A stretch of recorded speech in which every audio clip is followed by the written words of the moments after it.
Hello and welcome to another episode of Top Deck, the series where we take a look at some of the leading TCG deck lists. This time we have Harry Johnson's 8th place deck list from the Poole regional that went on over last weekend. A really cool ABC list focusing on the gadgets, and this sort of more defensive list is the kind of thing that we saw from Calvin Tahan a few months ago at YCS Atlanta making top 32. So it's a really solid deck. A couple of changes that Harry chose to make for this deck, and so as per usual we'll run through the deck quickly. I'll go over his rounds and then we'll bring him on to chat about the deck itself.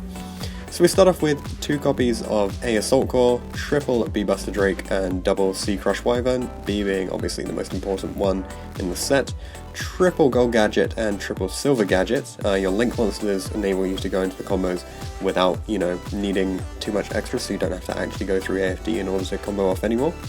Then you got 2 copies of Ghost Ogre, 2 Ash Blossom, 2 Veiler in here, then triple Terraforming, triple Union Hanger, double Desires, 1 Scapegoat, 1 Upstart Goblin, 1 Monster Reborn, triple Solemn Strike, 1 Solemn Judgment and 1 Warning, triple Torrential Tribute back at 3 is always nice, then 1 Imperial Order, and 1 Skill Drain. For the extra deck, 1 Link Spider, 1 Underclock, 1 Genius, 1 Proxy, 1 Decode, 1 Firewall, 1 Sayuja, 1 Borrowload, 1 Diamond Dyer, 1 Tsukiyomi, 1 Dweller, and 1 Tornado, and then obviously triple Dragon Buster.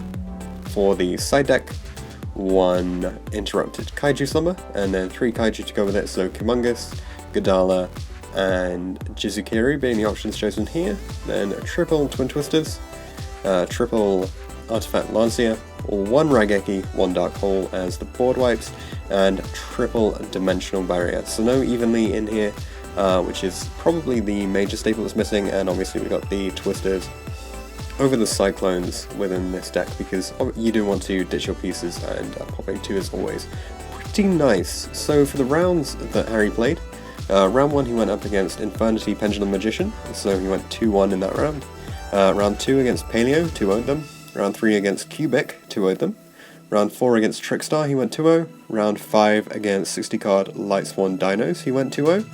Round 6 against 60 card Lightsworn Zombie, so I'm guessing there weren't dinos within this deck.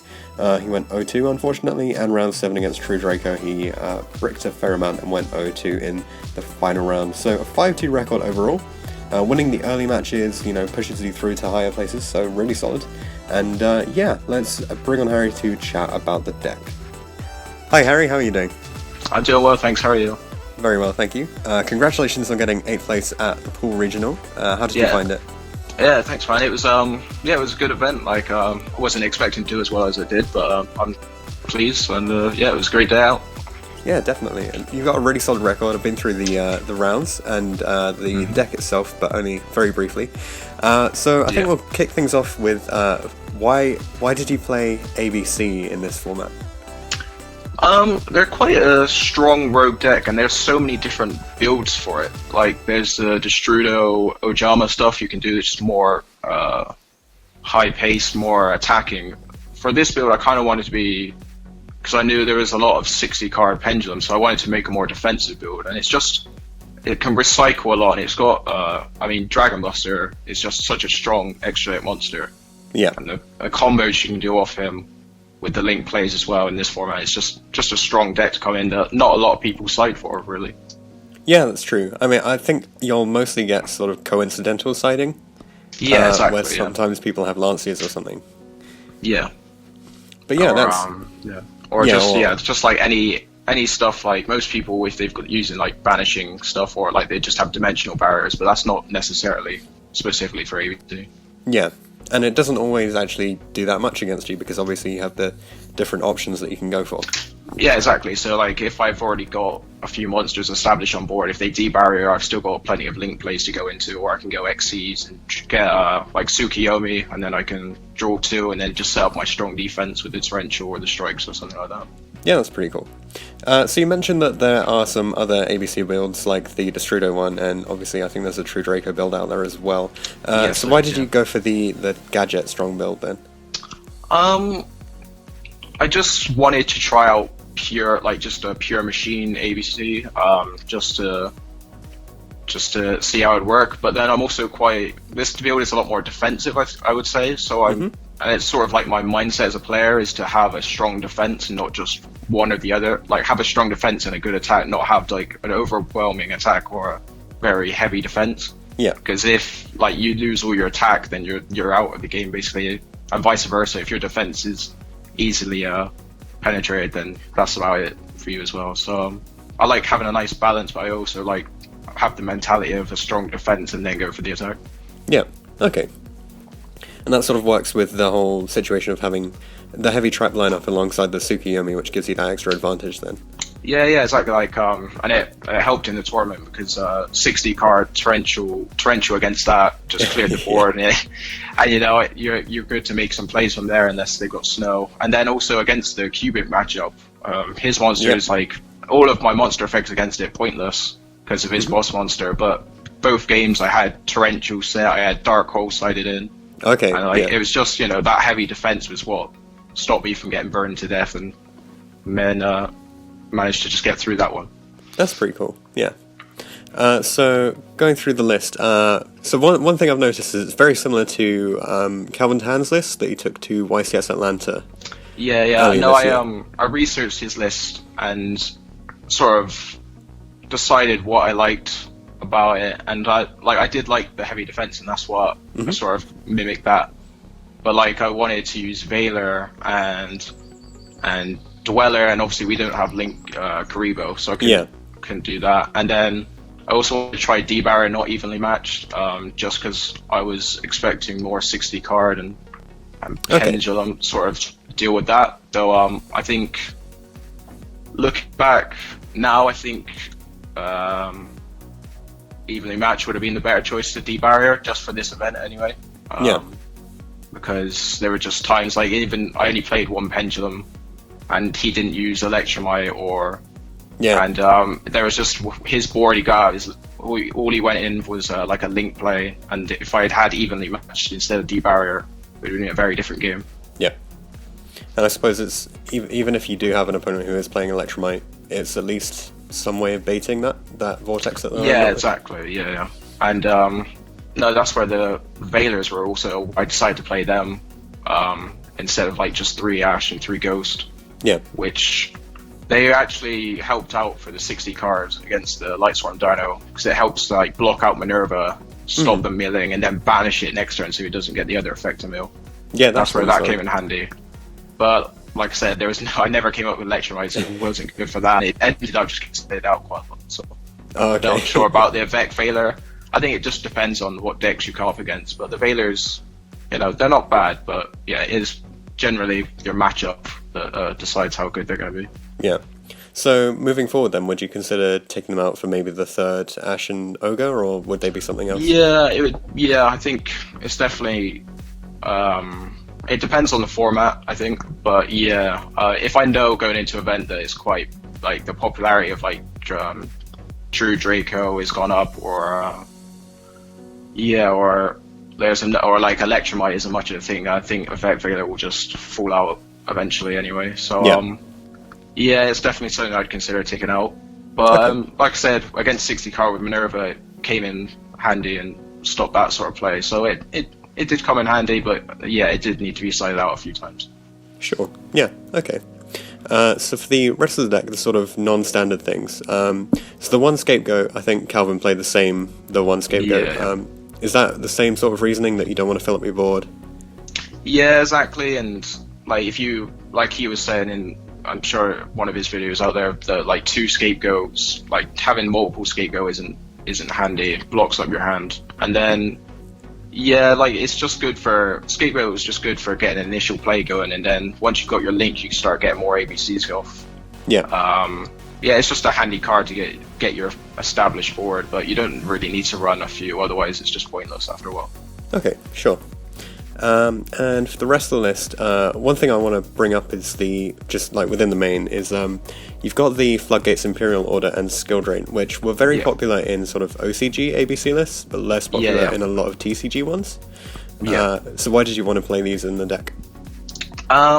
Well, ABC works well with skill drain because you can still get the 3 back, and it's good for stopping the Trickstar burn.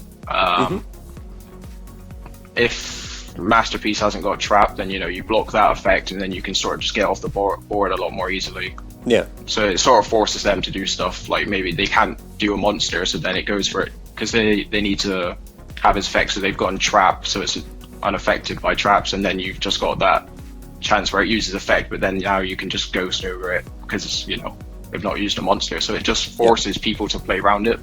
Okay. And then from there you can just sort of read them. But also like in the Trickstar game, both games I opened with skill drain and Imperial Order, and he just shut them out completely, and just having those two won me that matchup both. So they just good floodgates that come in handy.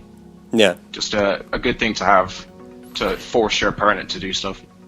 Does that mean then that you would consider playing stuff like Anti-Spell? Because some early ABC builds did play that instead of like Dimensional Barrier because it wasn't out at the time. Yeah, no, I'd have to test it more, but when Anti-Spell was used against me, it was more of an inconvenience. Yeah. Like stopping me from like Union Hangering, being able to like take one Union Hanger away and put another one just to get the other search. Yeah. It does kind of get in the way. I haven't tested enough though to really say. Yeah, sure. But it's definitely something, I could look into. But just on the day, it was when people used it against me, it was quite an inconvenience. Yeah, I'm not sure how viable it is. It's just something that we saw quite a lot of when the deck first came out. Yeah. No, I can understand people using it before D-Barrier, but like I said, I'd have to test it. Yeah, sure.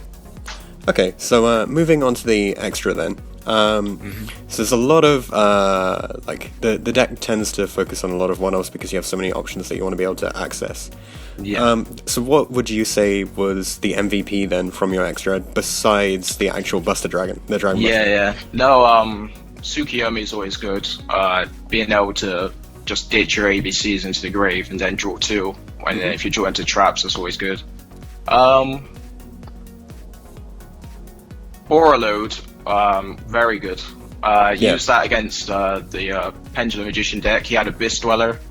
Took his Abyss Dweller. Next turn he went to Dark Worm. Abyss Dweller negate. So it's just being able to steal your opponent's monster. It was always a good card to have, and then when it works in your favor as well, it's just good. Didn't use Abyss Dweller much. That was more there to replace the extra slot I had, not having Link Karibo but I think it should have used it more against the 60 card. Tornado Dragon really helped with the play Zoic. Very trap heavy, so I just went into Tornado Dragon, started popping. Same with Trickstar. It's good if they're using like a very heavy burn back row. Just start popping that, and then you can just go into, once it's off, you can just go ABC and start banishing more cards as well. So those are the cards. Firewall Dragon didn't come up much, unfortunately, but it's good to have because you can bounce back your ABC if you're Dragon Buster if you've used quite a few, and then you're down to your last one. You can, if you've got the link set up, you can bounce one back, and then you can start doing, you can start recycling that again, and you probably go into more links. Build up the heavy board. Cliffort Genius is good if I've sighted in the WCQ, the machine. Kaiju, just because he's searchable, and then then the machine Kaiju then get onto your side of the field, you can start attaching it with the ABC stuff, and you can start doing plays from there. So there's some really cool interactions that you can get on with that, which a lot of people just don't see. Yeah, because people don't realize it. They all think they combine to each other, but no, it's just if you've got light machine, then it works well. So that was sort of the extra. Sure. So there's one thing that you didn't play in the extra, which we've seen a couple of times, is Clara and Rushka, so that you can get the one card Dragon Buster, which obviously you can only do during the main phase 2 because of that card's summoning condition. So would you consider that, or do you think it's not good enough because you have to be in main phase 2? Yeah, it's something It's something I would test. I could definitely see myself taking out Dweller and doing it. Okay. Yeah, I think depending on your matchup, if you can just sit on your Dragon Buster and then next turn banish what they have, Yeah. like it wouldn't be a problem. Mm-hmm. Like I said, I'd probably test that more, I think, in the future for us. Yeah, sure. Yeah, I don't think it's a bad thing you could add. I'd definitely consider it, yeah. Yeah, I think always the biggest issue with it was that because you have to do it during the second turn at least, your opponent tends to sort of be prepared for it, so it can be a little bit difficult to do it, and battle phase is kind of important.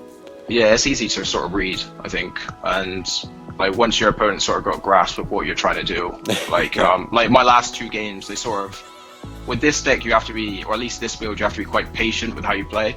Yeah.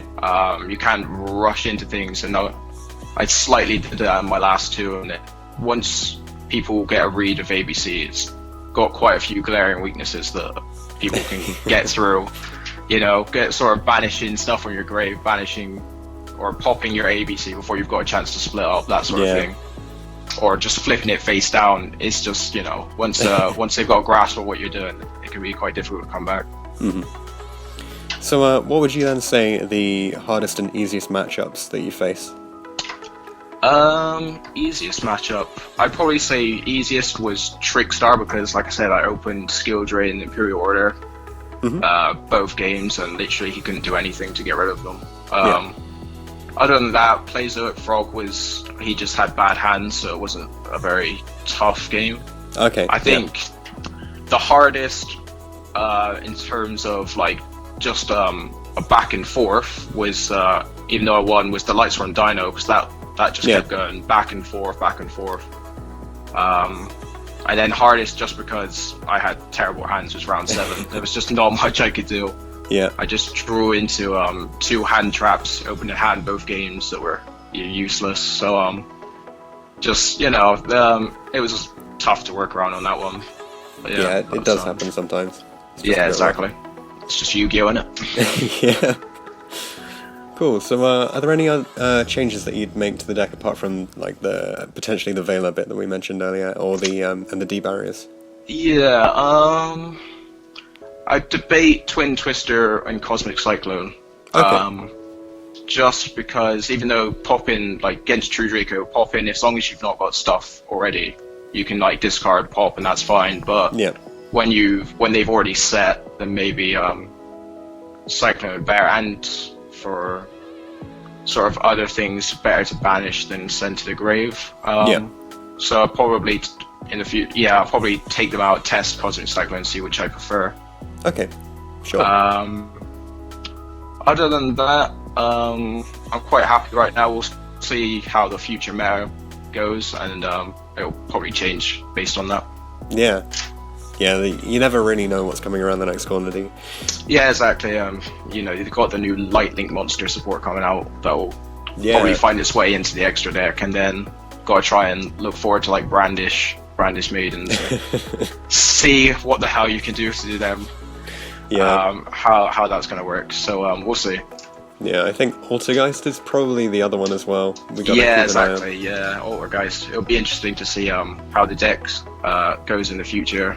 If it's not like just like a pure ABC like this, then I think you might still see it pop up in sort of engines or 60 card variants. Yeah, so it'll be interesting to see. Yeah, that'd be cool. Great. So are there any shout outs you want to make? I'll shout out YGO TCG Bournemouth, the locals. I'll probably shout out the Testing Boys. It's our little group. Liam, Jordan, and Carlo. And then special shout out to Jake as well. And then everyone else in the Testing Boys is not named. And then name in progress. And that's it. Thanks. Cool. Great. Well, thanks very much for coming on and sharing your list. Thanks for having me. No worries. Really solid job getting top 8. Thank you. I'm a huge fan of ABC, so it's always cool to see you on the channel. Yeah. And hopefully we'll see you again in the future. Yeah, hopefully.